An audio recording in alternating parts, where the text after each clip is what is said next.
Hi, everyone. Welcome back. I'm Michael Sandler, your host on Inspire Nation, along with CJ Lou from the Fired Up with CJ show. Woohoo! Woohoo! If you've ever wanted more ease and in your life, then do we have the show for you. Today, we'll be talking about relaxing and rebooting, how to do it, when to do it, and why in the world you've got to do it, especially if your wifey isn't sleeping. Oh boy. Uh-oh.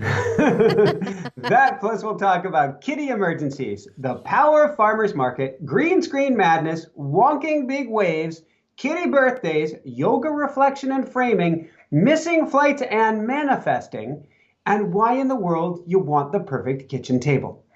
So, welcome back to the show, CJ. Are you ready to I shine? am ready to shine. Woohoo!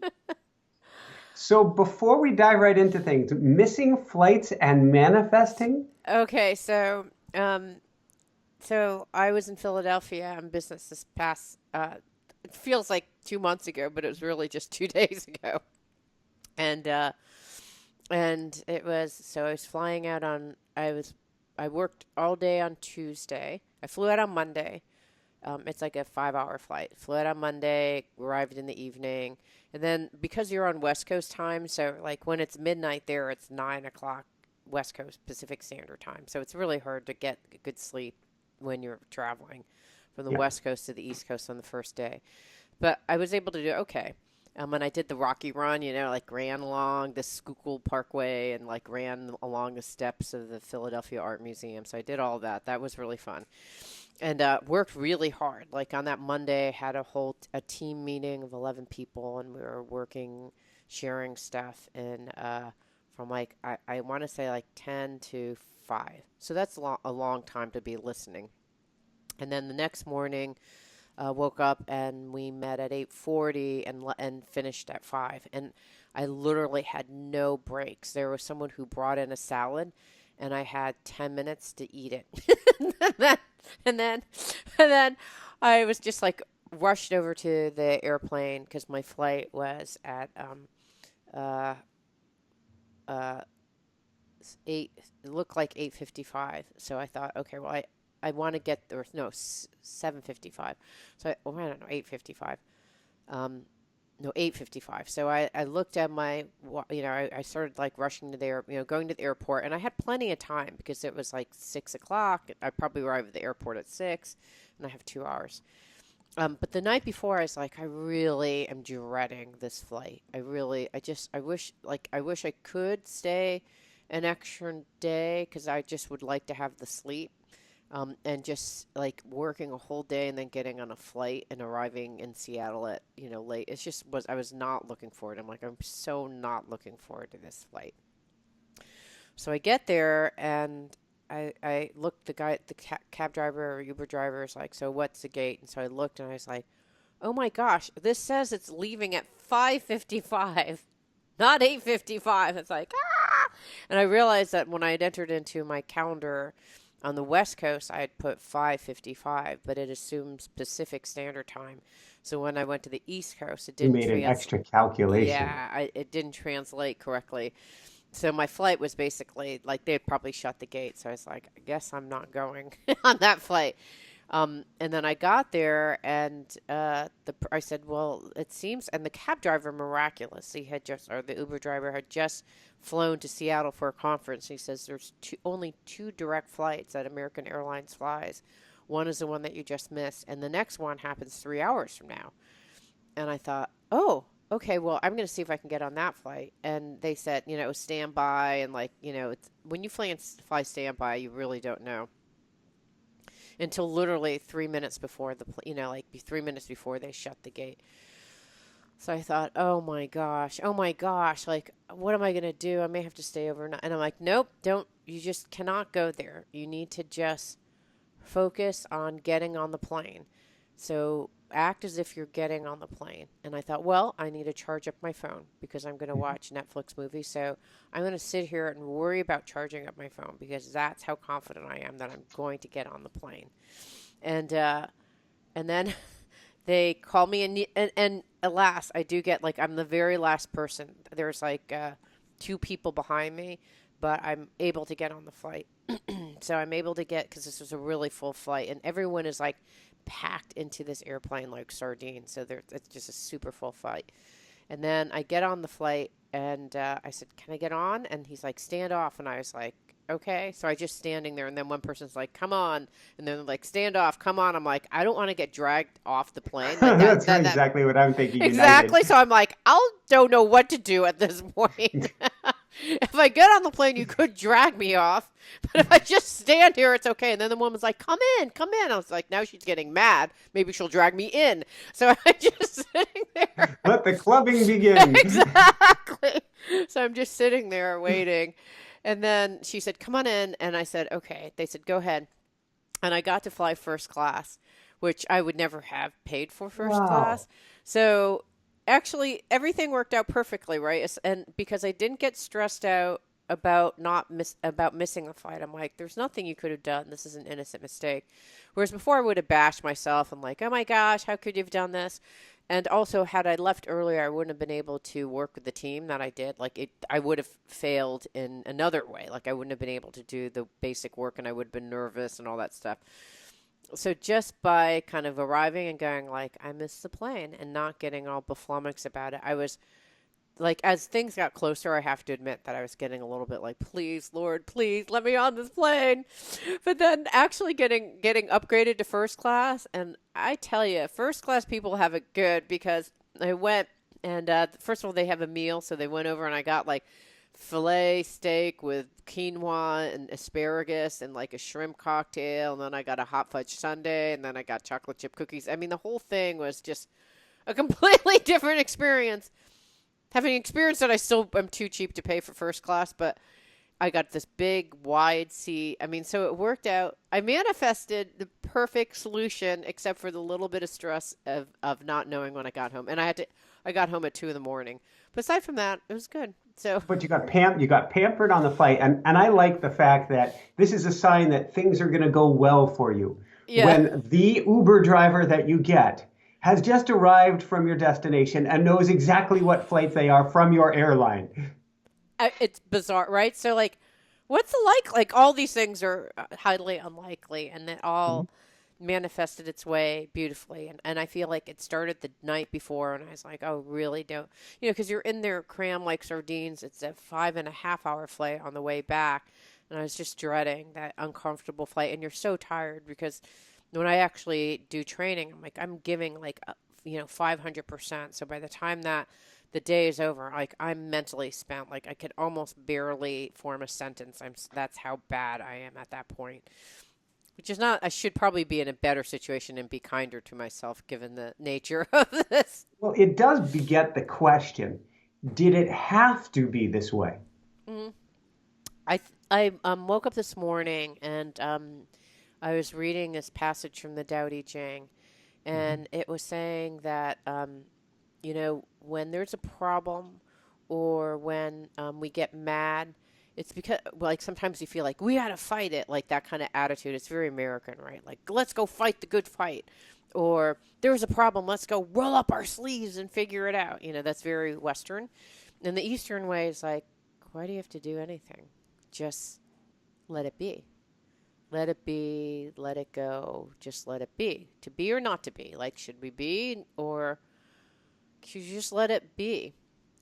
And that was actually something that it was a theme. So I don't really know. So the question that I was contemplating this morning as I was doing yoga is, I thought, can I actually go through a very it's challenging, right? Doing these presentations are challenging. I could have changed it so that it wouldn't be as challenging and had more breaks in between, right? I could have done that.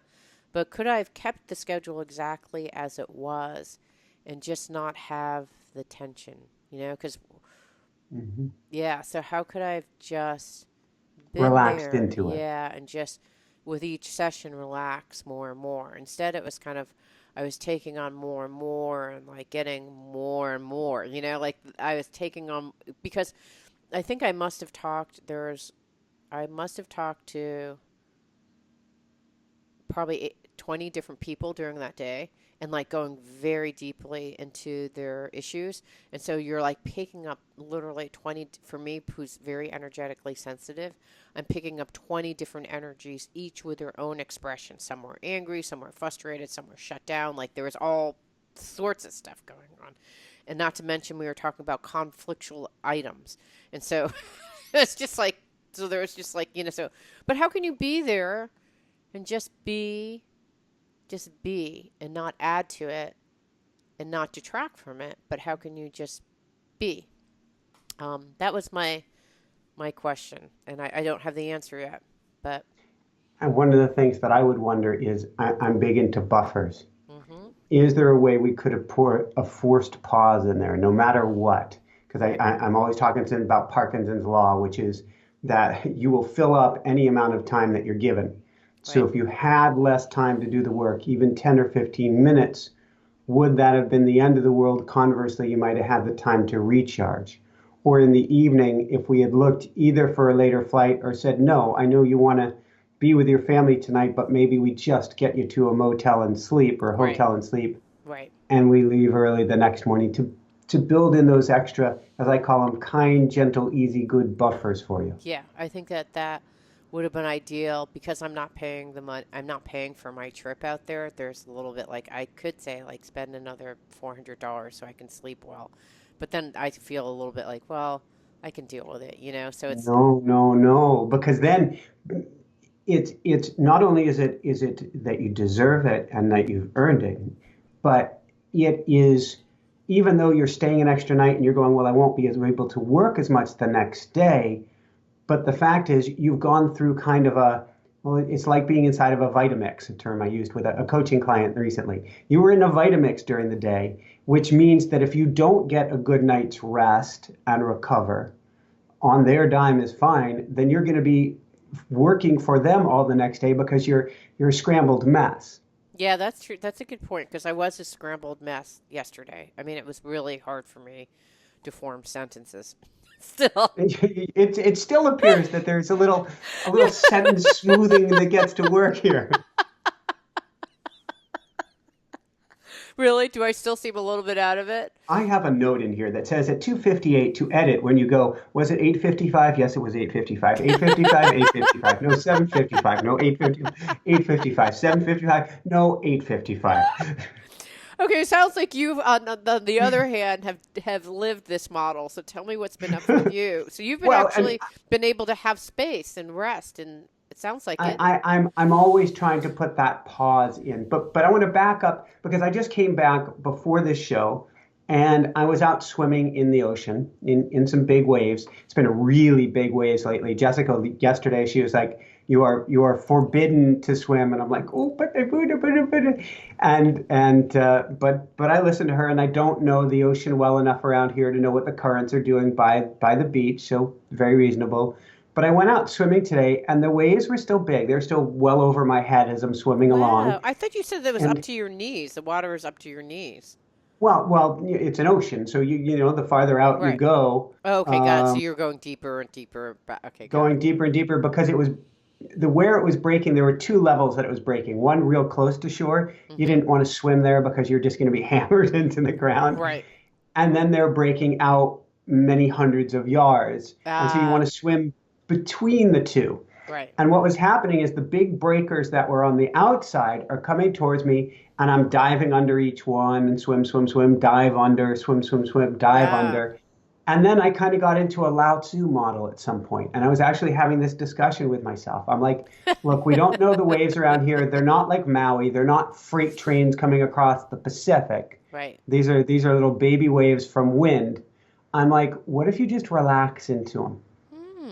And what I found is 9 out of 10 waves, maybe more than that, that I just relaxed into. I got a tiny bit of foaminess, but there wasn't anything to be concerned about. So I was just, each wave that was coming, just relax.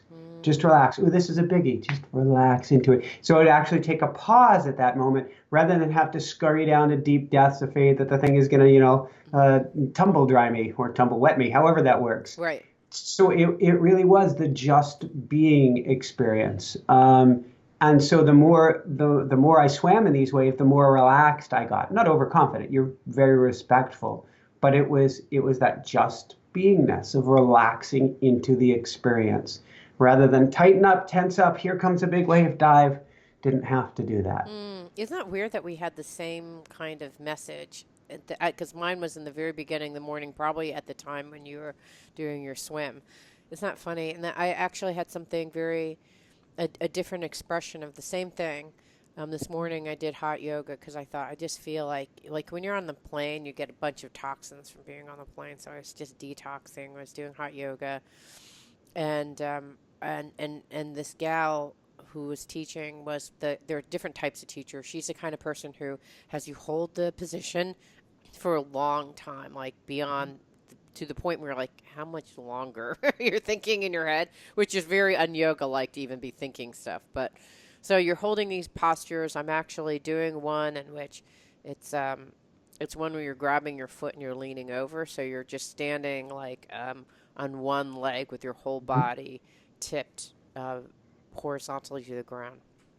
So I'm at that point, and I look on the ground. It's like a cork ground. The material is kind of a shiny cork, and there's light that's shining on this cork. And I thought, wow, isn't that interesting? If you have, like, this floor is a reflection of the light.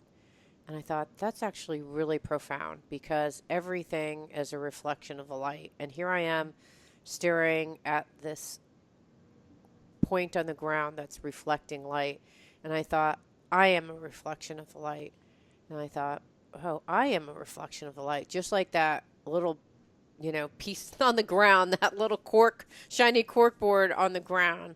I am also the shiny cork board on the ground. And then I thought, wow, the reason why but why does it shine like that where you can really see, like, the light is casting down and it's reflecting almost perfectly the light above it because it's still. There's no disturbances. There's just the cork floor that's grounded into the ground. It's not moving around. There are no waves. It's just flat. And I thought, well, what would that be like if I was a complete empty vessel, grounded and had no movements? What would that be like? And so I just sat there, these yoga moves, imagining that Cork enlightenment. it was cork enlightenment. I just thought of how could I stay so still that just as the light is shining down on me, when people see me, I'm just a reflection of either themselves, like there's no additives. Like I'm just so empty and still that like when you look into a lake, it's just you're reflecting yourself. How could you get that so that there's no judgments, no blame, no turbulence, no mind going crazy, and just be completely empty and still? And I think it's another version of how can you're swimming and saying like, how can I swim? And instead of think about it and try to like, control, kind of like go with the wave, but then kind of control it so I don't get hurt. But what if you just relax into it and let you carry you? So, anyways, that was so we were thinking the same thing. But was this your whole week was similar to this? Like where you were kind of in the same mode? Well, no, it's been an interesting week, and you were talking about hot detoxing earlier today. I ended up taking a magnesium and Epsom salt bath earlier today Oh to wow! kind of myself out too, because Jessica got me back today was the pure run that I did last week that Right. produced the Oh, balloon ouch! calves Yeah, last the week, calves. Yeah. and so we're a little bit stronger this week, and so we did it again. We kind of snuck into it because we got to the beach, and she said to the pier and beyond. And later she said, I was just kidding. I'm like, oh my God. We're already out here. But it was a challenging week in a lot. It was such a beautiful, amazing learning experience of a week. And I'm not saying that sarcastically or facetiously. Sir Meowsers, when we got here, Your cat. he For people who don't is know, my Sir cat, Sir Mousers. Meowsers. Yep. So, and he's our king caddy. He's been what do you call it? Knighted. He has his knighthood, and he's a big, powerful kitty. Well, he got sick after the trip. I think the 14 Oh, hours of meow yeah. was a little Oh, stressful for him. He got sick as he was getting better. Our more dainty, for lack of another word, Lumiere, the light. And he was a feral rescue kitty as well. Sir Meowsers was too. And he's this very, very gentle kitty. He got sick and got it harder. And mm. he got nailed with this thing to where by Saturday morning his nose was totally stuffed up. And I think starting Saturday evening, he's mouth breathing. And seeing a Oh, kitty with their mouth open in distress is quite oh, distressful. yeah. And so Jessica's doing everything she can to help him to be able to breathe easier. She's doing steam baths with him in the bathroom. She's putting a pot out on a chair, having him sit next to the pot with steaming water, putting a towel over her head, bending down, putting her face next to Lumi to make this little steam tent and doing No. that.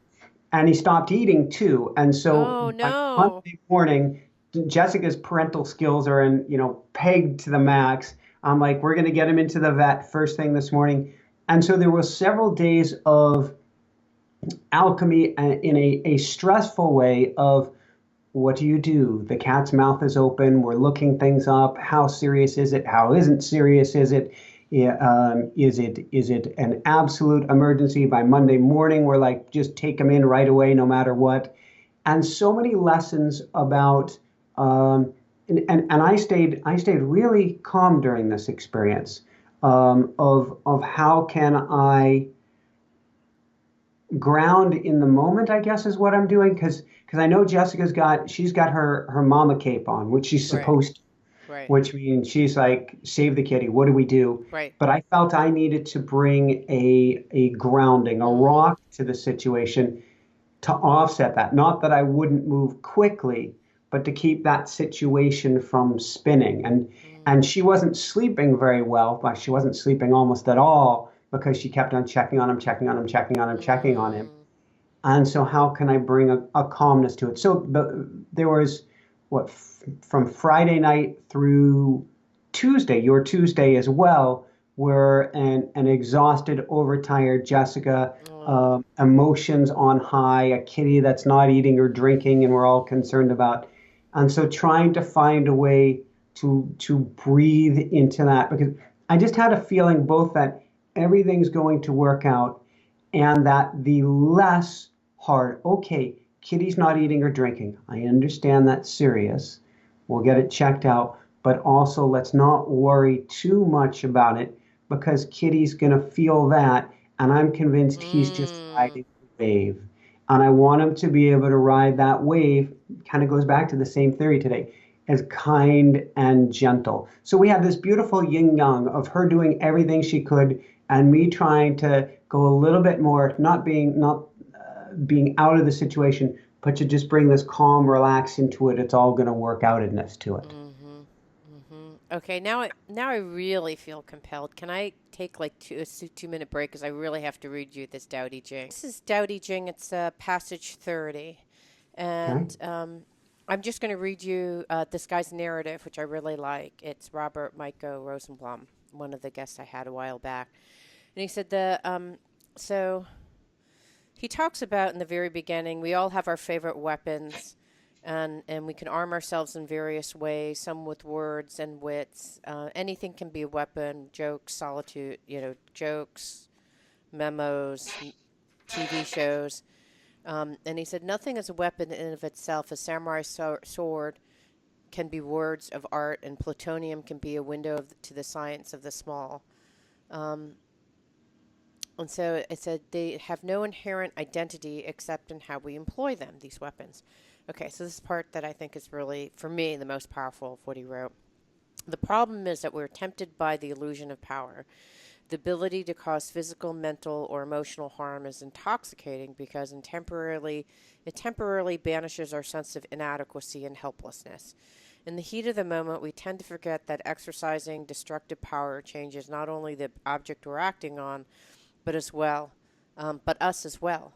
Even in a just war like World War II, pilots who bombed cities suffered for the rest of their lives either from conscious guilt or from the walls they erected within themselves against their memories. Um, so we are. So this is. I'll just skip to. And we often react to troubles by waging war against them. So this is the analogy. It's like when we have a problem, we're facing a wave, we are in a workshop, trying to make sure everyone knows the materials. We often react to troubles by waging war against them.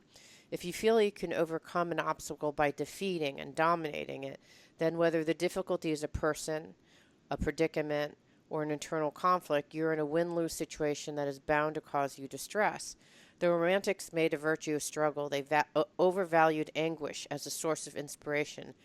There's nothing wrong with anguish, but there's no great virtue in it either. It's possible to tolerate trouble, solve problems, feel satisfaction, and move on without grim battles or triumphs that are glorious but exhausting.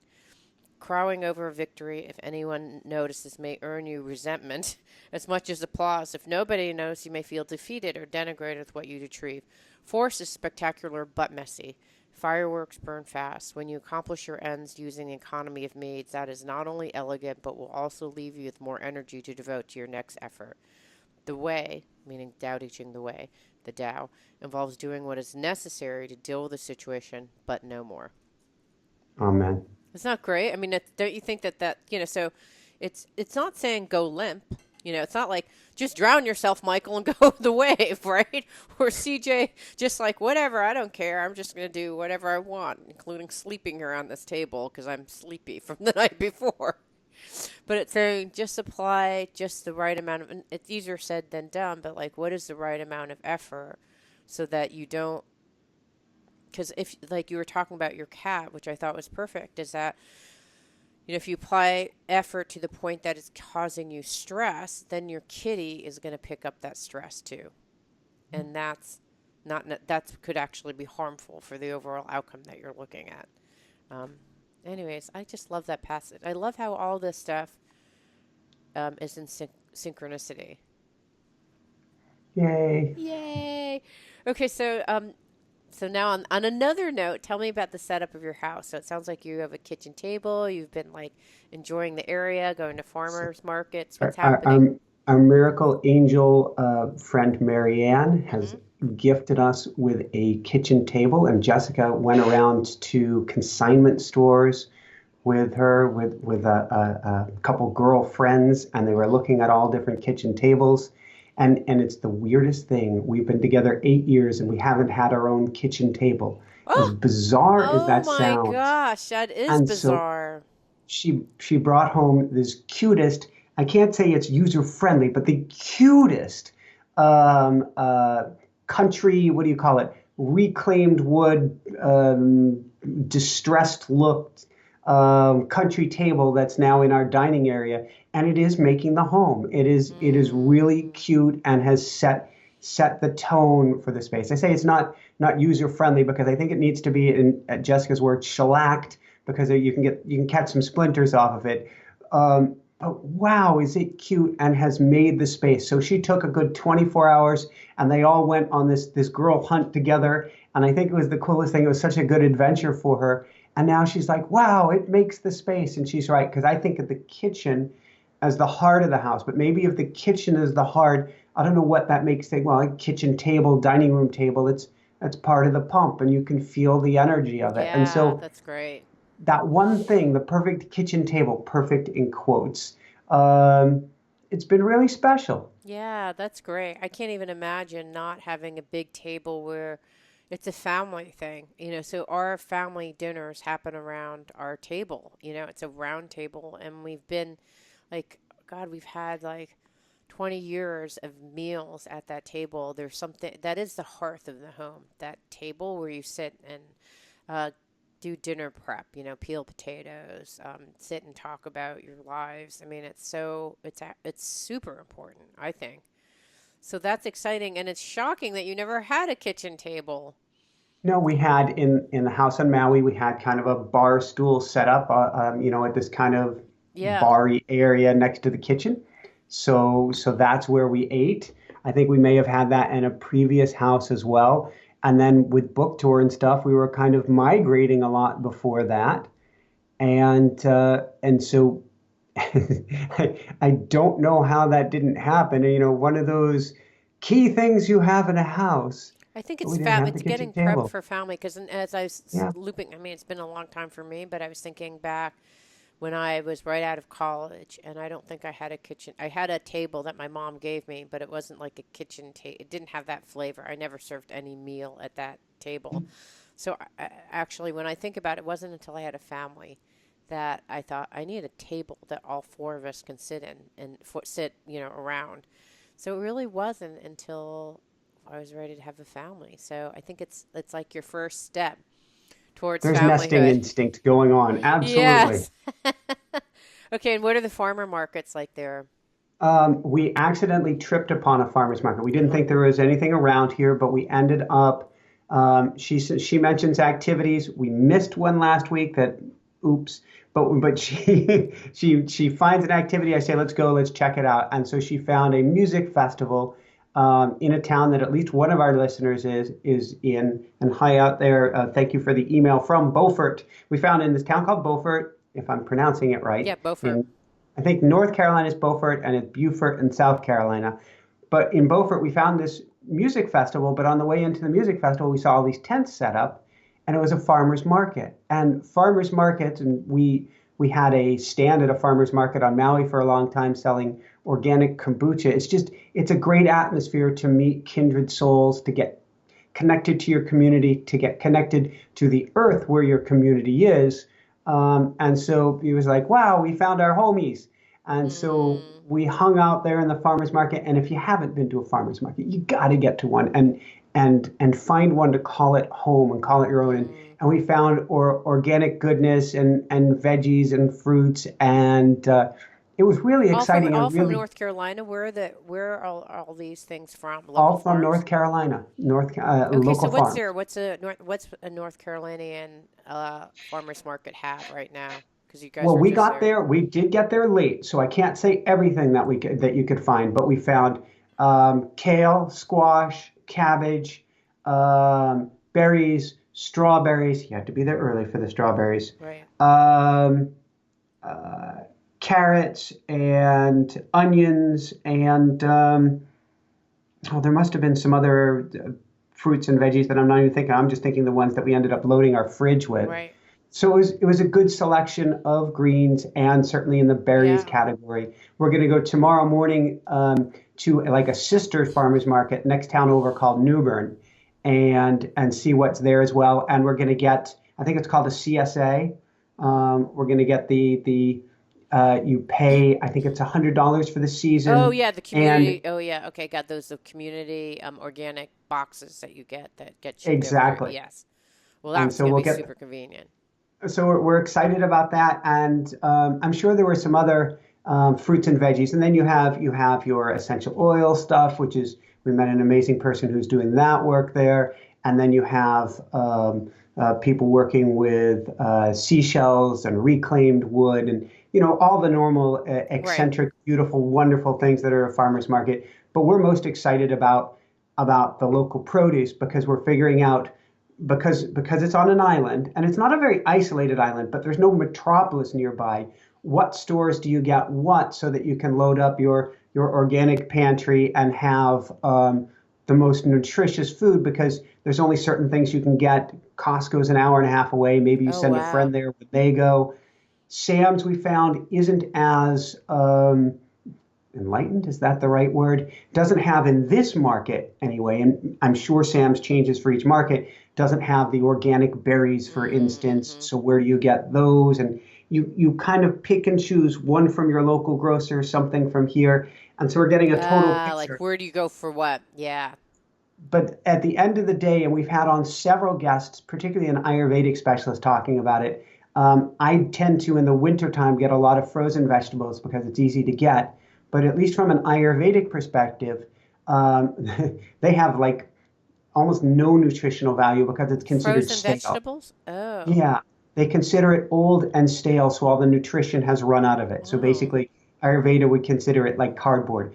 I've eaten a lot of cardboard. I may continue to eat cardboard. So Yeah, what it do you is do? what Like it you is. have to have I mean, or But yeah, that's yeah, okay. I think it's a little bit harsh. Plus, I've talked to people who've said that they still have nutrition in them. So I don't know if it's just literally there's no nutrition in it or relative to a fresh I- vegetable it's I'm less, going to which is guess for sure. relative. Yeah, So relative for sure, but it's not this zero.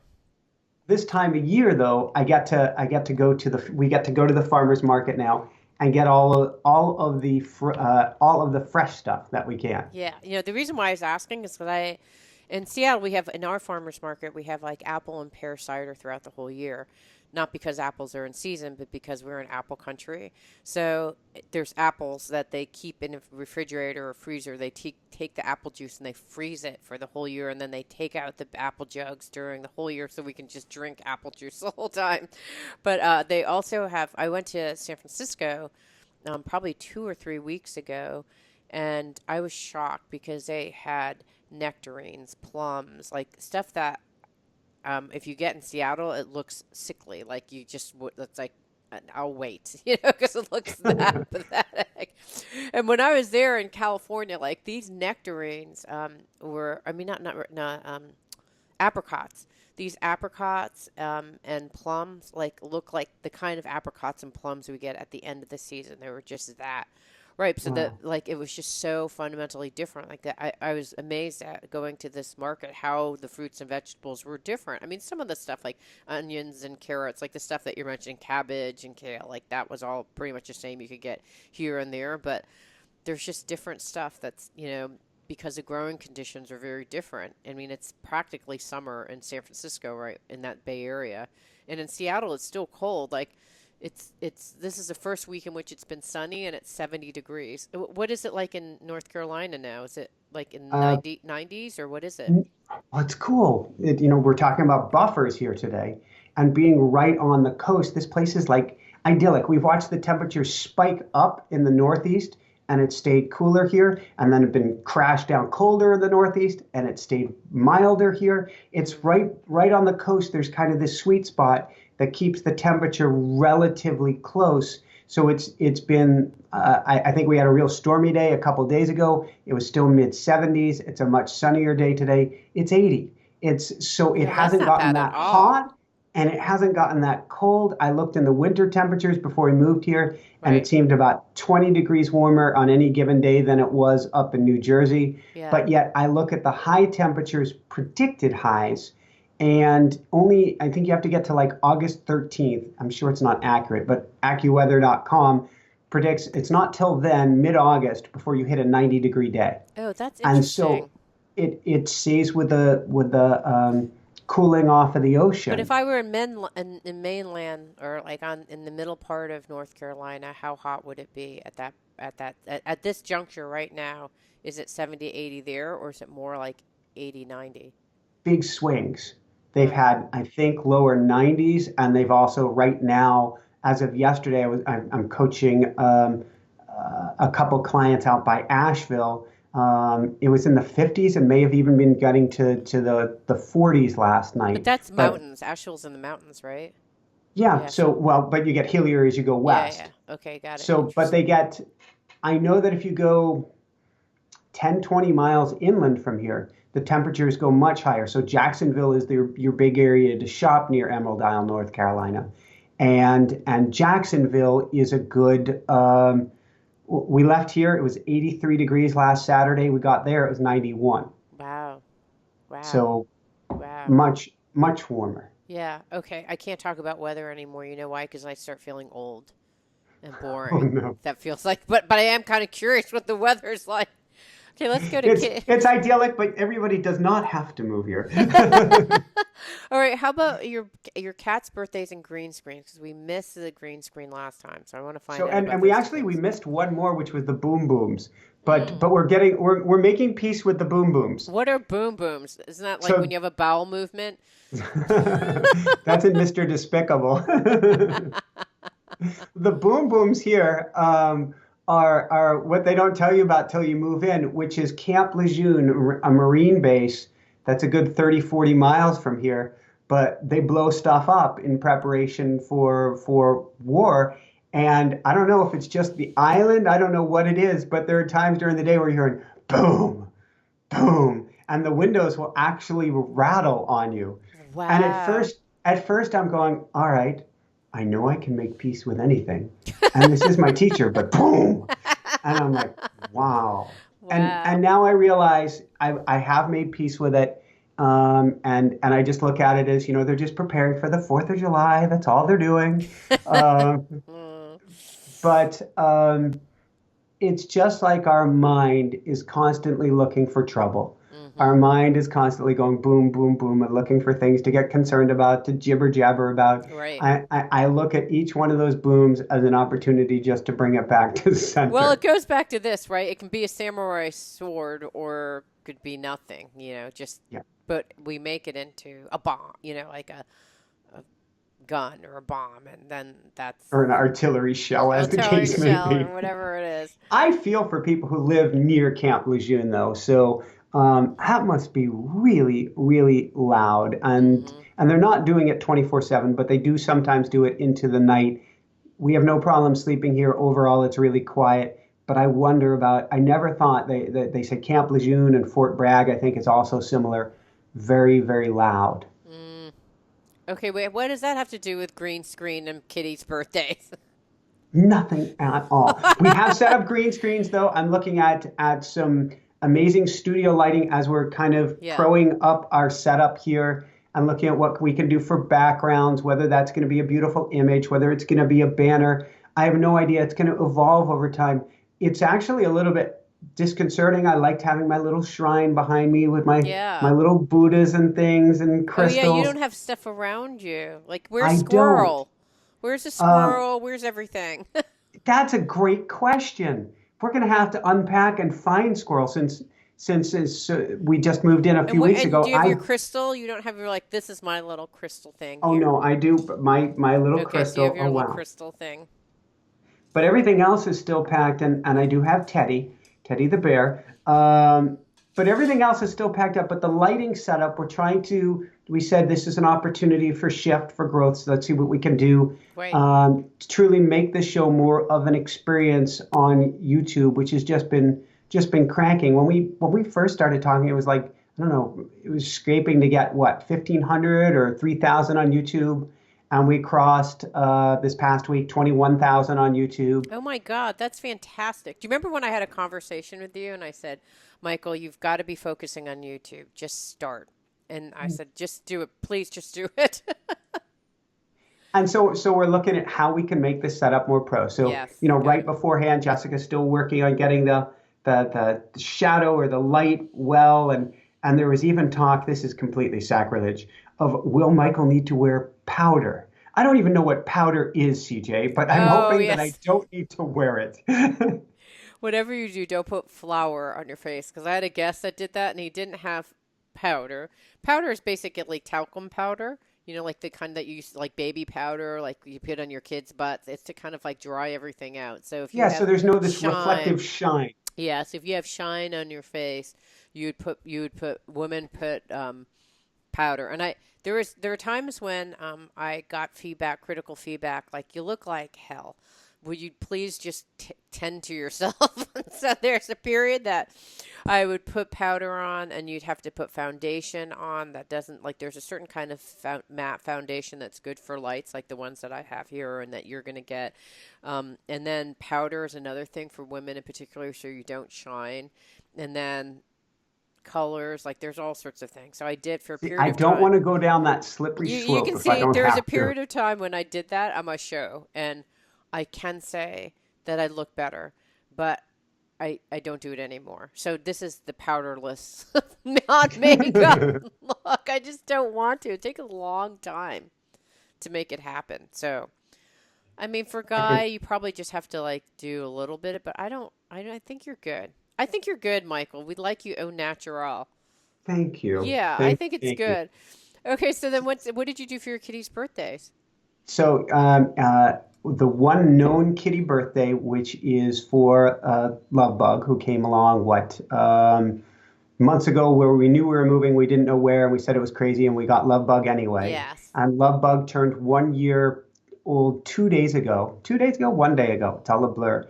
And we're like, well, what do you get a kitty for their birthday? And so we couldn't figure out a thing to get Kitty. So what we did is we chased her around the house all day. So we just gave her as much attention as she could stand and more. That's really cute. That's funny. So we're celebrating this week because, well, first next week, no, 2 weeks from now, my son's going to be graduating from high school. And then also simultaneously or around the same time, if you look in our backyard, it used to just be a concrete pit, and then you'd look and there'd be like concrete pit, and then like concrete pit for like weeks on end. And now we have the framers come in, and when the framers come in, it's like they build. You can see the out. It's almost like when you're drawing and you have someone draw with a black pencil the outlines of everything. You're like, oh, I get it now. Now I know. Oh, that's a house. Okay, there's a living room, and we've been running back and forth and standing inside of this house, the frame of the house. It's super super Are you exciting, and it's taking so lots of great. photos? I should take a photo because it's you get a good sense of what it's like, and we had actually, I don't know if I told you this, we had done. Did I tell you that we did a virtual reality walkthrough of our house? Our I think so, but our tell us fantastic, more. yeah, our fantastic architects invested in the time and energy of learning 3D modeling. And so we can put on those virtual reality goggles where it's this big black thing around your eyes. So you put on these virtual reality goggles, and you can imagine and they put everything on CAD CAM, so it's a 3D model. If they did one of our house and of our new guest house. And so I put on these goggles and I walked into the guest house and I opened the door and I saw where our kitchen was. I saw where our couch was. I went up the steps and I could and it's more so that it's used for clients, so I can go, oh no, I want the light here, because when I'm walking in, it seems natural that I'd want to turn on the light here. Or, oh my gosh, that window is so high. Can we make it lower? Because when I'm sitting in the couch, it feels like it's too, yeah, it feels like it's not big enough. So all those like tiny adjustments that you try, if you did on the fly, require change orders or change of the plans, and it costs lots of money, right? Because kind of introducing these ideas last minute are crazy. But so yeah, we did a virtual tour of our house, but now we can actually do the real tour. It's like almost real, and it's great. Like it feels like a cozy little. It feels like a little retreat center out of our house, outside of our. We have a really. We don't. It seems like we have like a palatial place. We have a small house, and we built a house that's probably the third of our existing house as our guest house for our kids and everything. But it's super exciting. It's super, super exciting to see the framework. I'll take a picture so that people can see. I'll put it on Facebook so you can see. But it just feels exciting. Very, very cool. And it's not necessarily my dream space, but one of the things Jessica and I have been just talking about, it's just talk at this point, because someday we get to find what house is going to be our home to raise kids in, and this is a temporary trying out the situation. But she's like, maybe a tiny house for your studio, Yeah. which is kind of like what you're talking about, is building something small. And there's something small and cozy feels good. It does feel so, it's just cute. Like it just added like a huge level of cuteness to our house. And you know what's interesting? I was like, what's the interesting thing about framing? Because when you in coaching, as you know, there's this idea of reframing the idea. Like, so how would you reframe that?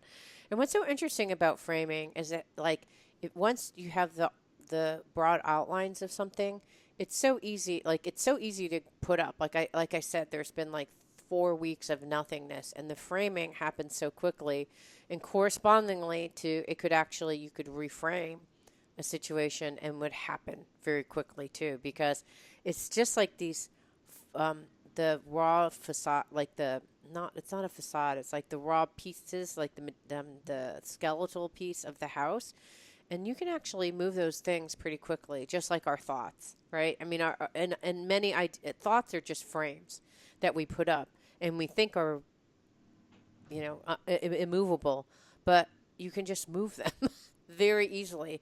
And that's, I was like, wow, that's the interesting thing about framing, is that they're just skeletal structures, but they can be not, they're skeletal temporary structures, and you can move them at any time. And when you look at the framing, you're like, wow, that's why they call it framing. because it can be up like that, and you get you create an outline and structure, and it can be down like that if you want, right? It's just what you decide to do in your mind about it. There's so many cool directions you can go in that. One Yeah. is the idea of non-attachment. Because they're movable pieces, you can try something out, see how it fits, and be able to move things around rather than get too attached to the situation and bring it back to Lao Tzu. That which you're attached with is what you're going to war with or Right. against. Right. And so if you let go of that attachment, it becomes much easier to be nimble, to be flexible, to try things out. It's also why when I do intention work with people, I really want them to go big picture and go to the essence of what they're looking for rather than the exact specifics. It's Mm. easy to fill in the specifics later on. Mm. First, lay that foundation, get that frame, move things around, try it on, see how it feels, get a really clear idea of that. Then you fill in the details. Yep, that's really good feedback, and I can literally see that outside. That's very true. Yeah. So it also it makes me think of we've probably all heard of the professor who says takes a jar and maybe fills it with rocks or something and says, "Is this jar full?" And everybody goes, "Yes." And then he adds sand to it, or he adds smaller rocks to it. And they go, "Is this jar full?" And they say, "Yes." And then he goes and adds sand to it. And he says, "Is this jar full?" And they say, "Yes." And he goes and adds water to it to fill up all the cracks. By starting with those big pieces, the frame of things, it allows you room to add more until you get the picture you're looking for. Yeah, that's really good. And that's specifically good for me because I try to add all the details, and sometimes it's not the right time to have the details. Yeah. Yeah, if you put the details first, then you don't have the foundation yet, or do you, to use the terminology we're using here, you don't have the frame, and so those details don't have a good anchor to go Right. into. There's no wall for to put the hook, and you Yeah. bought the hook though. Yeah. Yeah, it's hard. Sometimes it's a bottoms up and sometimes it's a tops down. I think it depends. Like for me, like if I think about this training that I just did, I had a lot of detailed questions, but that detailed questions helped me figure out the general arc. But that's because I can let go of all those questions. If we didn't cover like the 10 questions, I'm like, I don't care. As long as the arc is of the general outline was, we kind of directionally went there, I'm fine. Um, so I think it's a little bit, I think it can be both, right? You can either put the rocks in, but I think if you put, I think logistically probably makes more sense to put the rocks in first than the water. But I think it also works the other way around too, And frankly. I like to go with the question even before the rocks in the water. This is good. I like to go with start self-discovery, starting to ask, who am I? And to Mm-hmm. really get a big picture idea before you even come up with that dream, that idea, that foundation, is to start to get an idea. Because I think at this point in your life, you have a good idea who you are.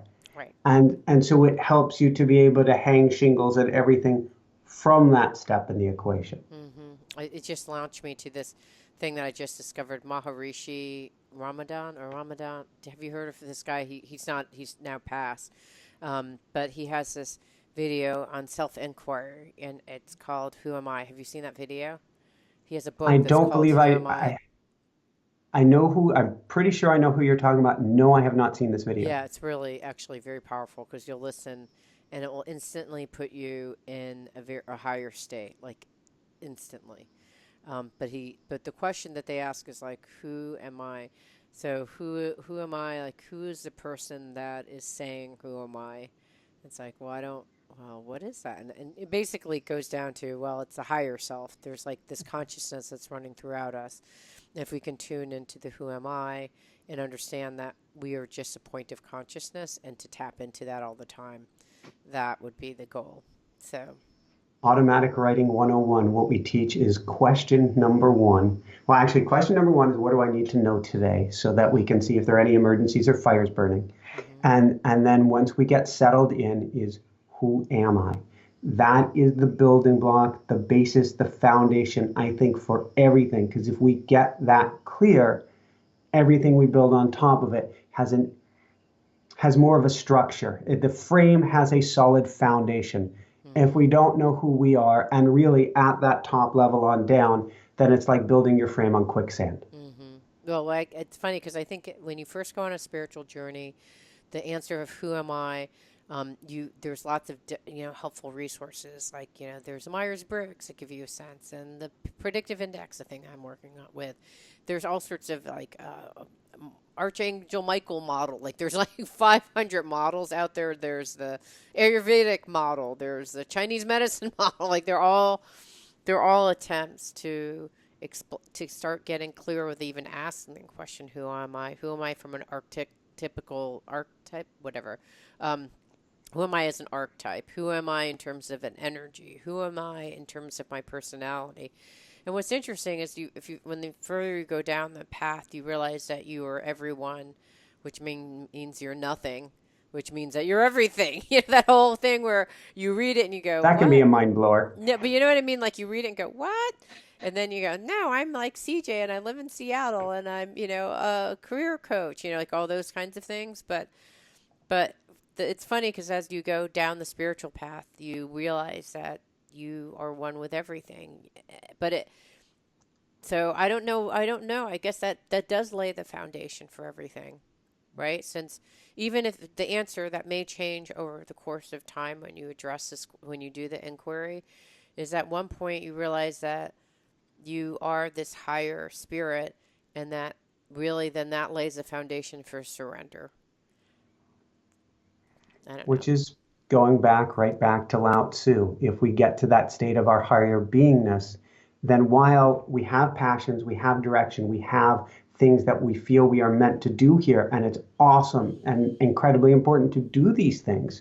And I challenge everybody to live their greatest life, play their biggest game. There's also a lack of frantic attachment.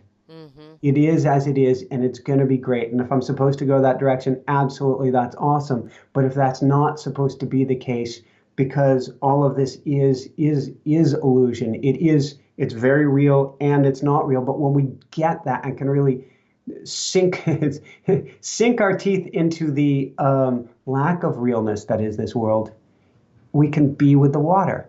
Mm-hmm. Gee, I did manage to bring that back around. Mm-hmm. And we can just be with it. Right. Just be still, like, to have so it can be still and grounded at the same time. Because then you're the ultimate reflection of light, right? I mean, that's kind of my sweaty yoga experience this morning. Well, those are perfect closing statements. Do you have any other thoughts before we close?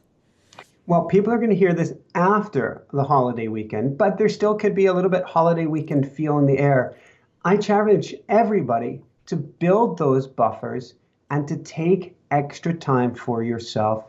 And then, as we're discussing here, to let go of the reins a little bit more. Mm-hmm. Everything will still work out, but there'll be a lot less muscle tension, headaches, heart palpitations, and sweaty palms in the process. So just let go, let go, let go.